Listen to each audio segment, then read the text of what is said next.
In St. Petersburg, Russia in July 2017, composer and pianist Calvin Jones was working with the 55-piece Taurida International Symphony Orchestra to record a dozen songs he'd composed or arranged, including the Ukrainian song Shchedryk, Carol of the Bells. "We had a beautiful collaboration," Jones, an American who had lived in Ukraine since 2014, recalls to People. "It's a fun group because they are young, and we were together in peace and unity." No longer. Jones is now in Montenegro with his Ukrainian wife, Inga, following a hurried escape from the Ukraine capital of Kyiv, including an arduous multi-day car journey to safety, when Russia's invasion began last month.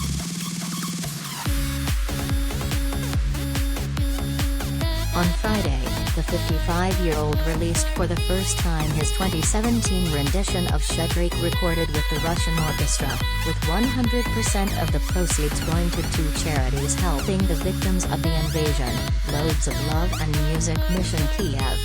Click here to download the song. "Just a few years ago, we were doing this, collaborating together," he says. "These musicians are not mongering for war here," Jones tells People. "I'm fearful for them and am very fearful for my Ukrainian musician friends who are trapped. They're hiding out in the basement bunkers. There's no music going on right now, I'll tell you that much." The South Dakota native, who has been playing piano since the age of 6, first visited Ukraine in 2012 and soon began performing concerts there. He met his wife, a computer professional from Kyiv, a year later, and the pair married in 2014.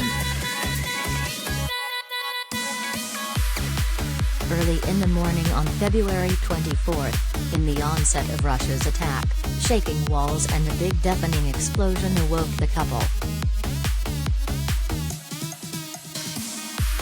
After learning that Russia was invading, Jones says, the couple quickly loaded their car with what possessions they could fit and spent almost a week traveling through Ukraine and Romania before eventually ending up in a friend's Montenegro apartment.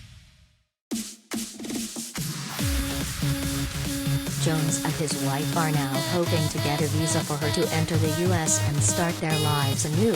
Millions of others have also left Ukraine, the United Nations has said, in what is emerging as a major refugee crisis.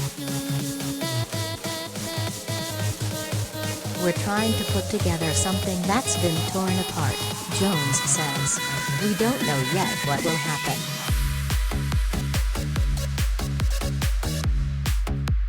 Meanwhile, much of Inga's family remains in Kyiv and one relative has been killed, says Jones.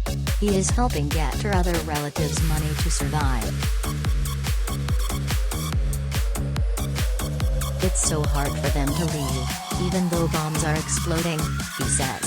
"They are just stuck in this. We are watching the explosions and these are so near the people we know in Kyiv."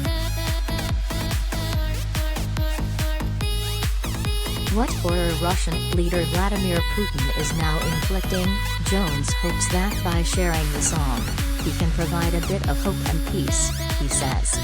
"Music brings us together." The Russian attack on Ukraine is an evolving story, with information changing quickly. Follow People's complete coverage of the war here, including stories from citizens on the ground and ways to help.